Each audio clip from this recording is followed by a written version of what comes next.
Good morning and welcome to Zen Live and a new metaphor for your toolbox. And so I really didn't have any, almost wasn't going to give a talk this morning because I got nothing. And if I'm not excited about something, why should I give a talk? You know, I mean, there's no rule or obligation. However, when I get excited about an idea, I want to share it, and I enjoy that. And so when I was trying to, I couldn't come up with an idea. I couldn't come up, even though I had a Tolle quote, I couldn't come up with energy because I wasn't connecting it to everyday mind. And so, but everyday mind, which is your everyday mind, my everyday mind. Everyday mind is your everyday world. Your everyday world is where we live. Everyday mind is what we live in. And then we also have a collective mind, an everyday collective mind, which is all day Trump. So let's take a look at Tolle's quote, and then we'll relate this to everyday mind. Unless you know the basic mechanics behind the working of the ego, you won't recognize it. And it will trick you into identifying with it again and again. This means it takes you over, an imposter pretending to be you.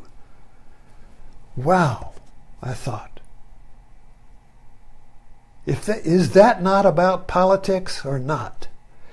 Unless you know the basic mechanics behind the working of the collective ego, the collective playing field, you won't recognize it, and it will trick you into identifying with it again and again. Does that sound like the extreme right that tricks people into voting for it again and again, even though there's no economic benefit from it? So it takes you over? An imposter pretending to be you? Is that Trump? Okay, let's take a look. So, the meaning of meaning. How do we know where to begin here? There's something going on in our American political playing field. It used to be like soccer. You know, it used to be the left and the right, Republicans and Democrats, played the political game during the day, and at the end of the day, they go to a bar and all have a drink. And the idea behind the American Constitution that has made it work so far is that the playing field has the same rules for both teams. So you have whatever the name of the team is. It hasn't always been liberal and Democrat or conservative and it hasn't always been liberal and conservative or Republican and Democrat. They've had different names, and they've had different leanings, and they've had different objectives, you see. But the playing field was the same. In the same way with the soccer game, both teams obey the rules. So they both fight to be number one. So in American politics, in the game of American politics, both left and right fight for new policy. So the new policy then shapes the country. And everybody agrees to it because the majority voted for it. That's the way the game is played. If the majority votes for something, that's the new one. And you say, okay, I lost. That's it. Next time we vote, I'll vote it out. But for now, that's the new policy. That's the new president. That's the new one. That's the new America. We voted for it. And that's it. But something has changed. Something has changed.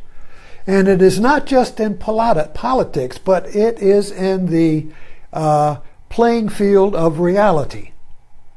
You see, the playing field of reality, that is what we assume to be real, has been since the Enlightenment, and the American Revolution was the product of the Enlightenment. Don't forget, the Founding Fathers were the first Renaissance minds of the Enlightenment.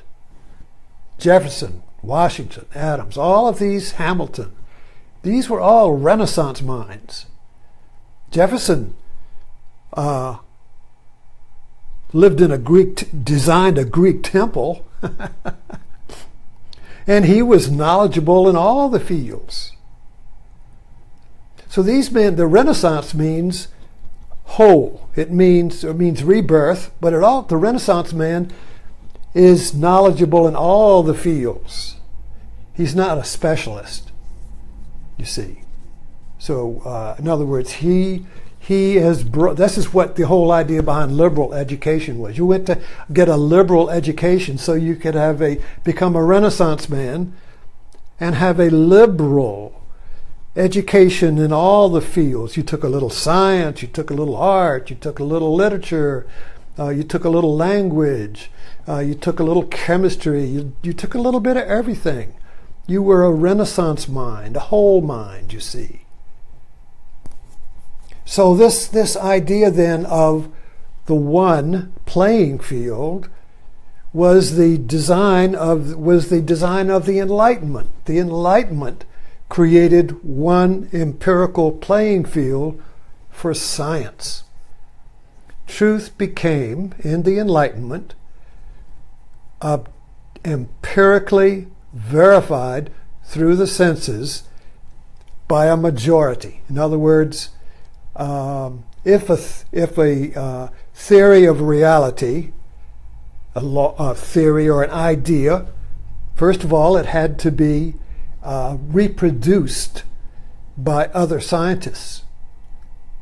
If you can't reproduce it, it's not real.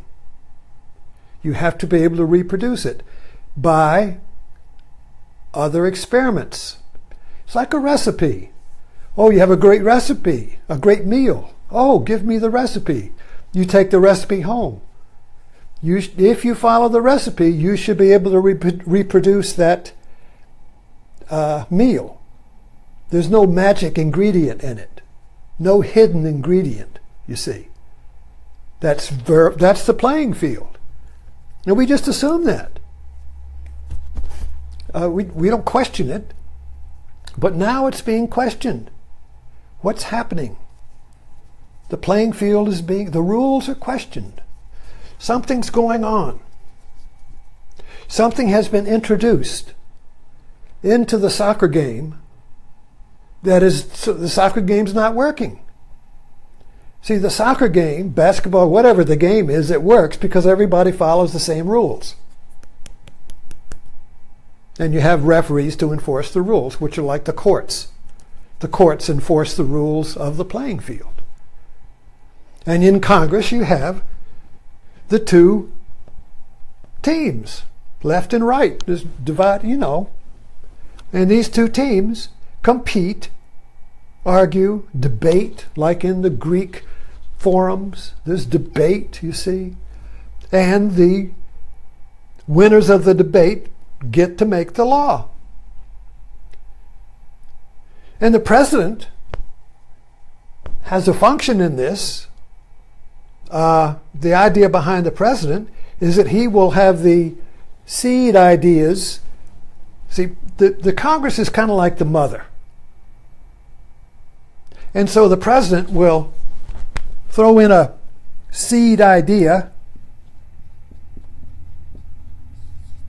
He will impregnate the Congress, conception, and then they will work to give birth to a new policy. And then the president says, okay, I accept this child or not. So the president is kind of like the father, and the Congress is kind of like the mother, and the Congress is kind of like the womb. And there is an idea thrown in there for a new policy, a new vision, a new America. And through debate and through conflict and through effort, they work out and give birth to a new America, a new child, a new being. And the president then can say, okay, this kid's okay. This will be a new America, or abort that sucker. Veto. It ain't going to get born, okay? Well, that's kind of like the way it's been working, and it's worked pretty good, but something's different. Something has disrupted the game, and we don't understand it. And it's on the news all the time. Something is blocked. Something can't. We're like circling back, and it's Trump, Trump, Trump, all day Trump. It's like Trump is kind of like the hot iron ball in Zen that you can't swallow and you can't cough up. Trump is like the rat caught in a bamboo stick, and you can't go forward and can't go back. And I'm just saying that Trump as a hairball has stopped the game. Nothing gets passed. Nothing's working. And it was bad enough before Trump, but now it's reached a crisis point. What's going on? Unless you know or understand the basic mechanics behind the workings of the collective ego, you won't recognize it, and it will trick you into identifying with it again and again. Now, identifying with it again and again is a tape loop. Groundhog Day. I think it'll be different this time, but it still tape loops around. So we're kind of like in this, oh yeah, we're back here, you see. There we are. Okay. Our Ouroboros. Here we are again. The head eating the tail. But both ends are the heads, you see. In other words, the head is eating the tail, but the head, this is also the head. You see, both ends of these are the head, so you can't come out with a whole. You can't consume yourself. So we're in this kind of like self-consumption. So what I'm interested in here is understanding what happened to create this Ouroboros when before the snake stretched out and went through time, you see? New policies, new policies, new policies. Good or bad, doesn't matter, but they were new and agreed upon rules.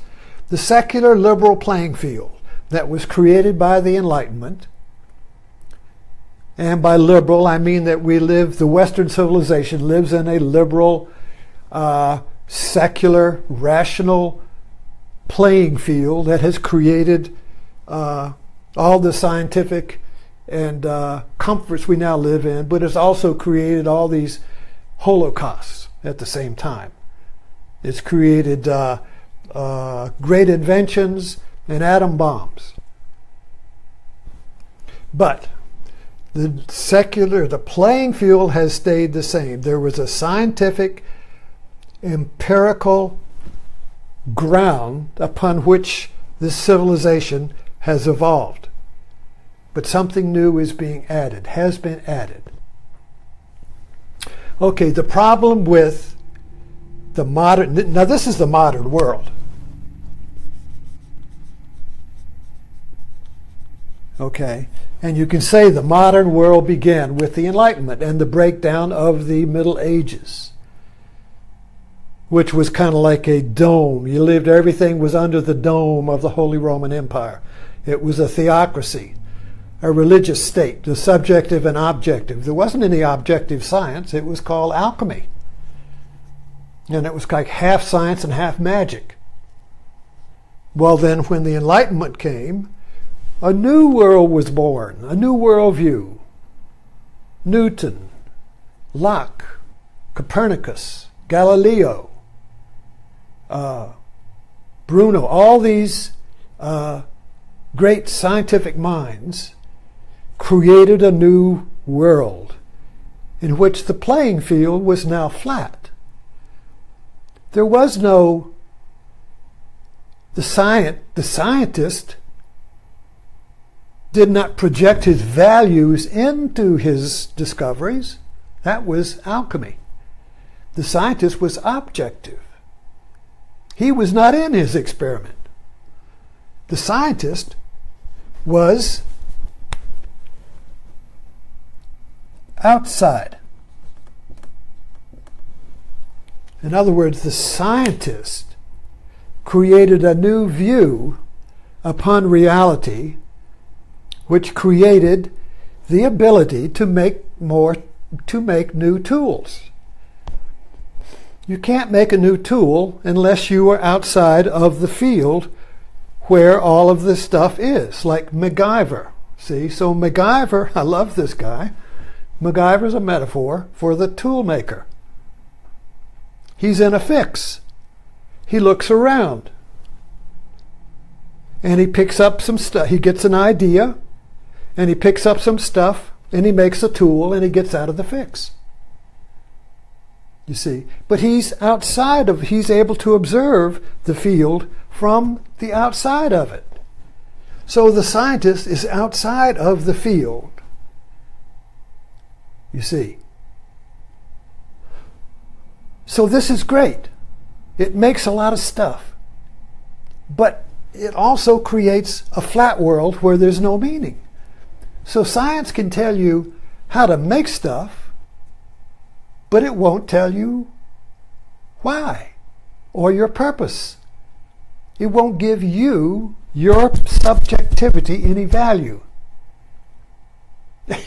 Last night on Everyone Loves Raymond, I've started watching Everyone Loves Raymond. And you know something? These little sitcoms, we laugh at them, but they are wisdom capsules. They contain depth, but it's contained in laughter. So last night, Raymond's little girl, they thought she wanted to have a sex talk. So Raymond got all the books, and he finally was going to, so he goes in there and lays out the books, you know, and and the little girl sitting there, and he says, okay, you want to have a talk about sex? And she says, no, I just want to know why God put us here. Why are we here? And Raymond, so he had a coughing fit and ran out of the room. And so then he goes downstairs, and the whole family gets into a debate over why we're here. What's the meaning of life? You see? So in this enlightened secular liberal playing field, there's no I in it. See, the I, the me, is outside of it. He's just an it. We're just a bunch of, this is why people went crazy over, first the Middle Ages went crazy over Copernicus, because Copernicus took the Earth out of the center of the solar system. Before Copernicus, the whole solar system revolved around Earth as the center. Earth is the most important planet.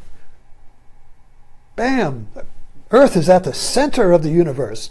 No, no, no.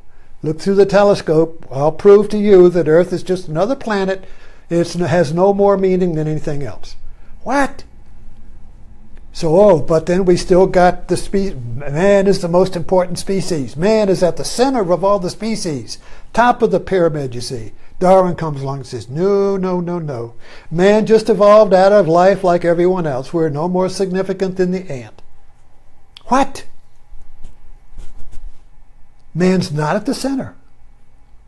Man is just a thing among things, just a snowflake among snowflakes. There's no meaning in that. What about me? What about me as center, you see? So inside of us there is this yearning to be the center of the universe. That's the subjective view. That's the value view. I'm valuable. I value my life. I value myself as an I, as a unique I that has never existed before and never will exist again. I am unique, you see. So this is religion is always, that's always been the domain of religion, to give value. Of course, religion modern religion hasn't really done much more than science, because what modern religion did would say, okay, Jesus is the center of the world. He's the one who has value, and you just orbit around Jesus, you see, but you're nothing. Jesus is the center, you see. So that's really the same as the scientific view, except the scientific view just doesn't need God. But in both views, the scientific view and the modern religious view is that man is not the center. In science, nothing is the center. Einstein said, there is no fixed point from which to view the world. Everything is relative. There's no fixed point. There's no place where you can stand in the universe that is not moving, that is not relevant, you see. You get the picture here. So, but then religion comes in and says, oh yes, there is a fixed view. There is something fixed, and it's God and Jesus, and that's in the center. And then you have to get in alignment with that, you see.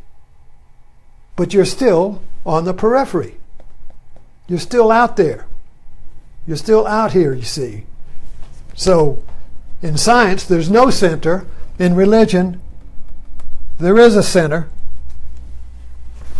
You get the idea here? In science, there's no center. We're all just on the periphery, all just outside looking in. And religion says, yes, there is a center, but it's God, Jesus, and it's at the center, but you're still out here. So then to have value, then you just have to get in alignment with God. Well, I'm not criticizing that. I'm just trying to describe it. So what happens now is that, and I'm not sure exactly what moment it happened, but as a reaction to the meaningless of the secular playing field, and this is why even today I was just reading on Facebook that a good percentage of Republicans don't believe in college, universities anymore, science universities. Science universities have been the cathedrals. The universities have been the cathedrals of the secular liberal playing field of empirical science. In the same way that the Gothic cathedrals of the Middle Ages were the architectures, were the temples of the Holy Roman Catholic Church. The universities are the temples of the secular Enlightenment. The secular, empirical, rational playing field, you see. And so that's being questioned now. What's going on? Well, a good way to describe this would be to go to grammar. You know, English grammar. And if you remember, back in the basics, you have grammar. Grammar works, language works, because you have first person,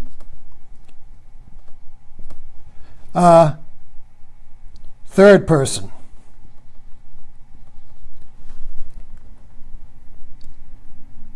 And it's like this is first person here, and this is third person. And so here we have us, and here we have it, singular. Okay, so on this side you have I, on this side you have it. This side here is the secular liberal playing field. Everything is an it. Either a singular it, this is an it, or everything in this room is an it, a collective it. But everything's an it. And, of course, if everything is an it, then I am an it too, you see. I too am an object among objects. So where's the value in that?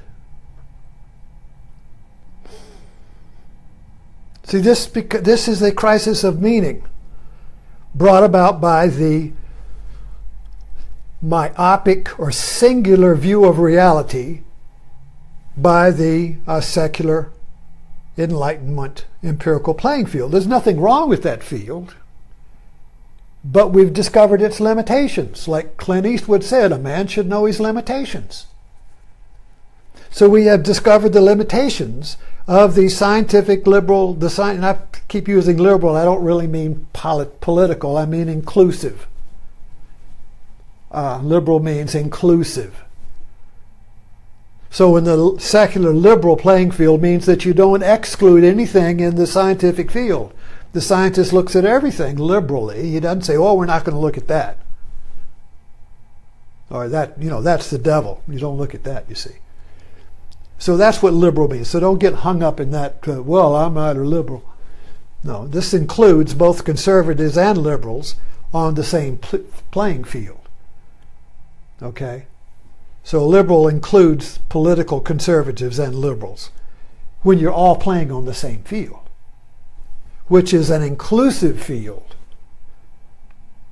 No team member is kicked off, is not allowed to play. Okay, I just didn't want to get hung up there. But the point is that the modern world has reached its functional limitations because it has excluded something. Something has been excluded in this field, and that is the first person, I and us. So who is this I? I is at the center of the universe. I has been restored to the center. And of course then I is the singular I am, and then there is us. That would be my group of people, like-minded people who all think the same way. So this would be my church, or my political group, or my gang, or my family. And so we resonate together as plural, but the primary unit here is I am. Not what I am, that's over here. Get the drift here? What I am isn't it. I'm a husband, I'm a wife, I'm a politician, I'm a fireman. That's an it. That's qualities. It's a noun. You can define it. I'm all these things, you see. But what am I prior to that? Who am I before I'm something? What is my face before my parents were born? Who am I? That's over here. That's meaning and value. But it's meaning and value of me, not meaning and value of dogs, or what's the value of an oak tree? That's an it. Or what's the value of a streetcar? That's a value in relationship to its function. Well, a streetcar has value as long as it runs on the track. But when it runs off the track and goes to a junkyard, it has no value. Just like you and me. We have value in the it world. We have value as long as we're working and function. But as soon as we retire and get old, we have no value. So we go to the old folks' home or the junkyard.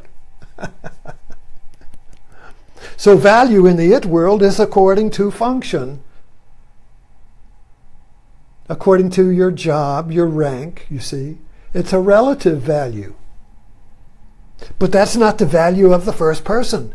The first person value is I'm valuable no matter what I'm doing. I'm valuable whether I'm a teenager or an old person. I, you see, have intrinsic value, not value on what I do in relationship to other people in society, you see. That's temporary. That value is dependent. But I want, truly in my heart of hearts, I want a value that is not dependent upon function, that is not dependent upon it, you see. This value here stands alone, impervious to change, impervious to function. And from black or white, Protestant or Catholic or whatever, this value stands prior to that. It's not relative value. This is absolute value. There you go. Absolute. And this is relative.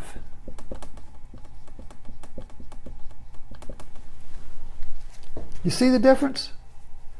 So we're going through a process in which there is a shift to discover the absolute.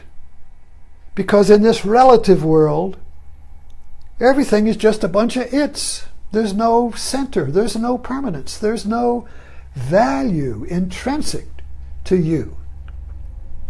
And all of these movements out there, Black Lives Matter, Gay Lives Matter, Women's Lives Matter, it's all a search for value in a society that seems to devalue you see, according to your definition. So if you have a black skin, you don't have any value. Or if you're a woman, you don't have any value in the workplace. Or if you're gay, you don't have any value in the gender roles, you know. So all of this on the left is a rise of values, and you have the same thing on the right as a rise of absolute values.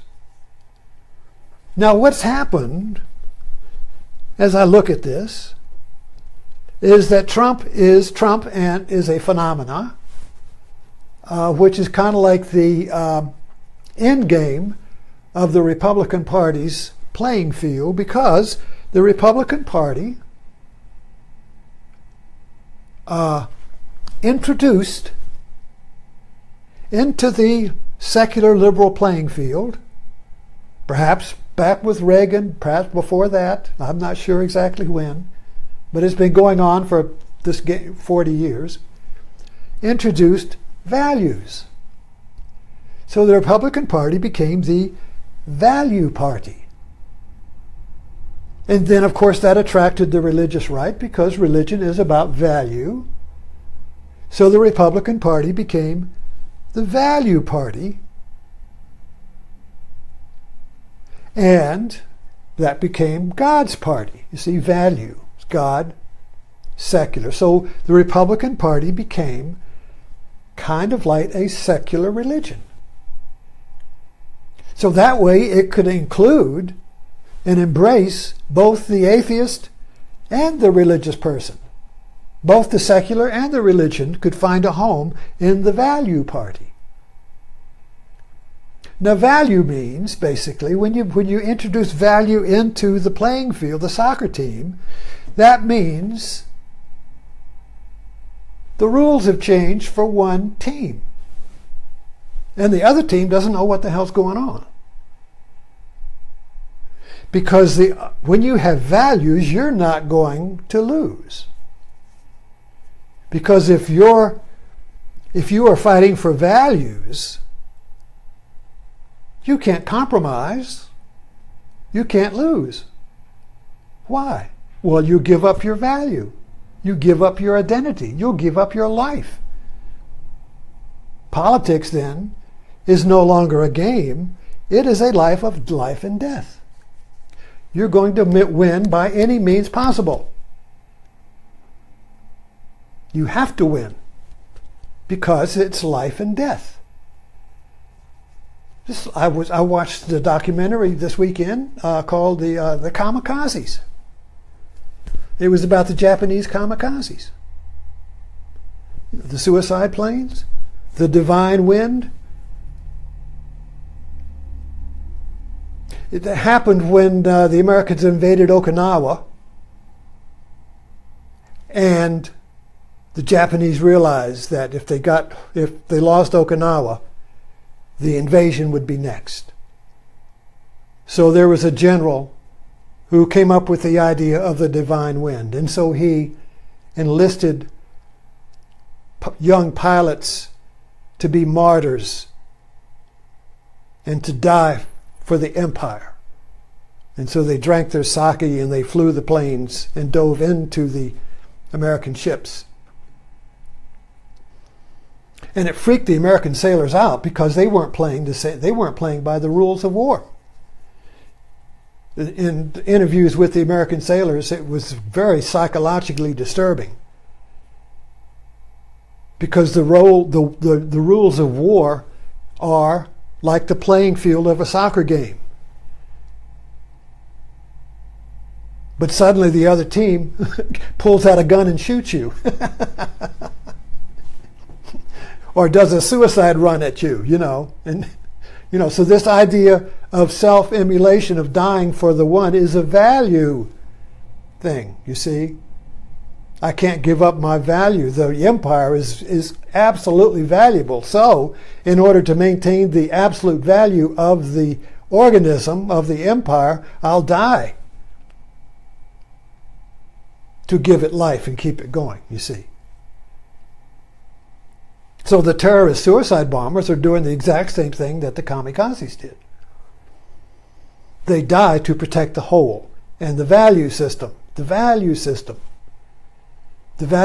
is absolute. That means it cannot lose. And you'll do anything to win. And so I think that brings us to what's happening with Trump right now.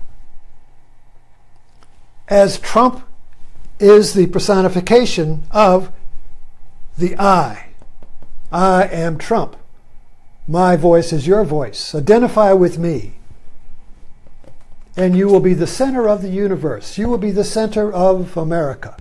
Identify with me and my organism, my campaign, and you will be the center. You'll no longer be on the periphery. You'll no longer be a victim. You'll no longer be an it. You'll be number one. You'll win so much you'll get bored with it, you see. It will trick you into identifying with it again and again. This means it takes you over, an imposter pretending to be you. You see what I mean? Now, so Trump is the personification of the absolute I that has a value in itself.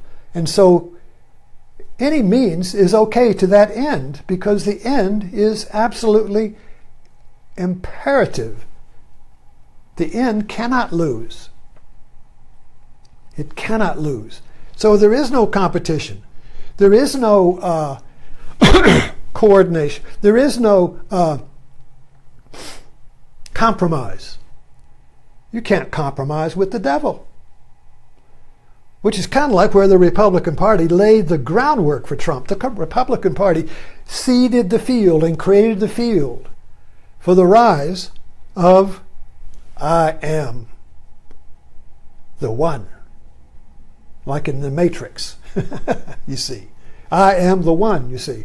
And that means there is no second. So this has created the particular situation we're in now, where the Trump team, in order to win, would do anything to win. I'll even go talk to the Russians because they had some goods on Hillary, you see. And it was okay because it justified being the one. Anything, when you are the one and you have to win because your value system depends upon winning, any means to that end becomes okay. Even suicide in the kamikazes, you see. Or torture. Or whatever you want to do, as long as you don't lose. Because you can't lose. You're not playing anymore. This is serious, you see. It's no longer a game. It's life and death. And when it comes to life, you do anything to live. So when your values are who you are, you'll do anything to keep those values.